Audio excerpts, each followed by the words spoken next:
This is Super Yacht News with E. Sisman. Hi, welcome back to the channel.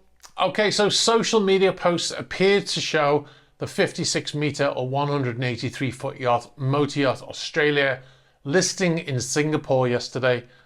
A post from Twitter said, Clive Palmer's extravagant yacht, Australia appears to be sinking or at least stranded near the Sentosa resort in Singapore. Now, there was some speculation on social media that the vessel was sinking because of the list to port. However, it appears, at least from the images and the videos that we've seen, that the yacht ran aground, most likely on a sandbank there.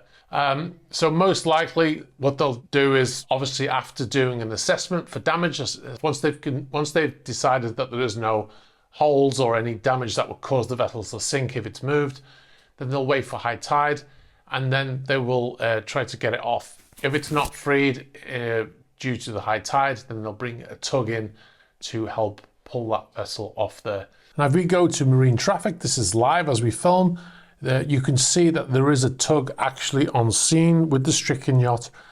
So it does look like they are indeed going to attempt to pull that vessel off the sandbank with the tugboat.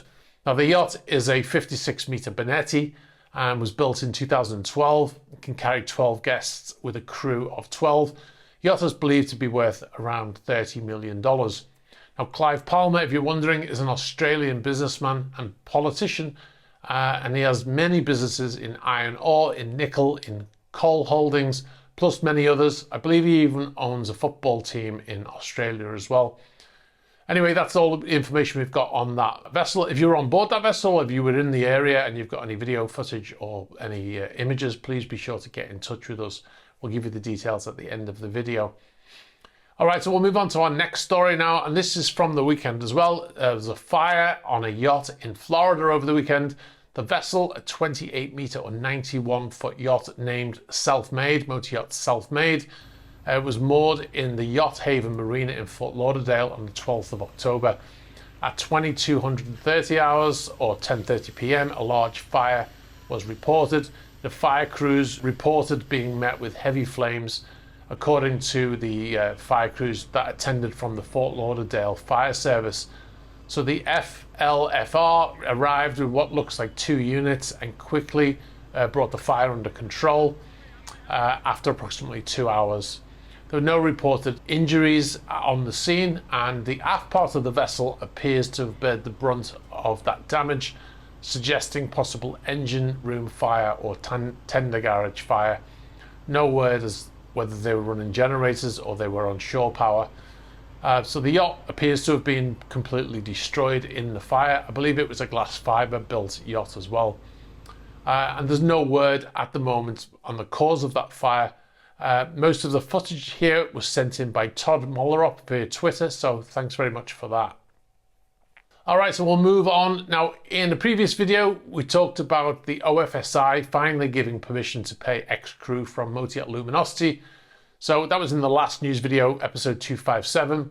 The OFSI is a government department, the Office of Financial Sanctions Implementation. And we said that they'd finally given approval to pay the crew who were on board at the time the sanctions were placed on Mr. Guriev for the crew of Luminosity. Now, Mr. Guriev also allegedly owns the yacht Alfa Nero. In that video, we said we weren't sure if this applied to Alfa Nero also. We have since had confirmation from Burgess Yachts, who were managing both yachts until he was sanctioned. They confirmed that, yes, it does apply to Alfa Nero. So the crew, the ex-crew and any remaining crew on board from Alfa Nero who were on board at the time of the sanctions will get that final salary. Now, again, this only goes towards the final salaries up until probably the end of the month, whatever was owed when he was sanctioned. It's taken the UK government 18 months to approve that license, and it's probably going to, Burgess are now saying it's probably going to be before Christmas that they'll get that pay through to those crew, because there's still a delay of getting the bank accounts unfrozen and stuff like that. But yeah, it doesn't apply to the former crew who are suing the Antiguan government for pay that they were owed after the vessel was placed on the sanctions or blocked property list. All right, so in a previous video also, video 255, the video was named Dutch Shipbuilder Damen Sues Government Over Sanctions. Now, after we did that story about Damen Shipyards suing the Dutch government for damages because of the sanctions, we received a number of emails from Damen Yachting saying that our story was factually inaccurate and Damen Yachting and Damen Shipyards are not connected. That's what they said. In the story, we said that Damen Shipyards had sued and that Damen also builds the popular support vessel that we showed on screen as we told you the story. Now, Damen Yachting said that Damen Shipyards does not build a support vessel, but Damen Yachting does. Right, so anyway, we got a rather snooty email sent to us from somebody whose name I won't mention, and I'll read that statement here, but we'll leave out the snooty parts. So this is the following statement. It says, the recent news stating that Damen Shipyards Group pursues to sue the Dutch government for the losses that have occurred as a result of the Russian sanctions does not concern any superyachts currently with Damen Yachting. After the invasion of Ukraine by Russia, the government imposed sanctions against Russia and Belarus. We support these sanctions and strictly comply with them. The lawsuit actioned by Damen Shipyards Group relates to the Damen Shipyards Group being unable to deliver a number of orders and to draw attention to the fact that the consequences of the sanctions are fully classified as entrepreneurial risks by the government and that there is no form of compensation, as has been the case with COVID, for example. At this stage, no further comment will be made. So that was their statement. Now, for the record, we never said any yachts built by Damen Yachting were involved in the lawsuit. And also we said, is Damen Yachting not owned by Damen Shipyards? To which they answered, yes, it is, but it's a separate division.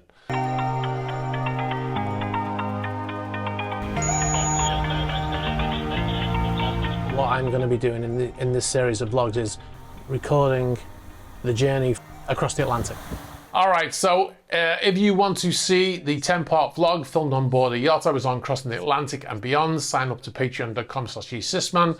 You'll find behind-the-scenes videos and extras not published on YouTube, including behind-the-scenes videos from the Monaco Yacht Show.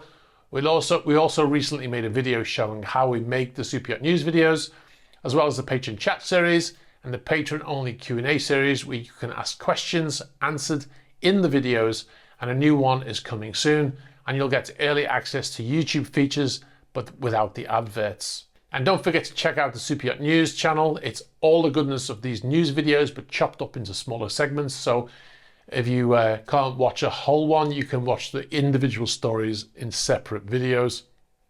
Now, if you've got any information about any of the stories in this video or any other stories, please be sure to get in touch. You can do that in a normal fashion through the About page of the YouTube channel. You can get us on Instagram, on Facebook Messenger, on Twitter, and on Threema. Be sure to like this video, very important for the algorithm. Hit the subscribe button and hit the bell for future notifications. Thanks very much for watching, and I'll catch up with you soon. Bye-bye.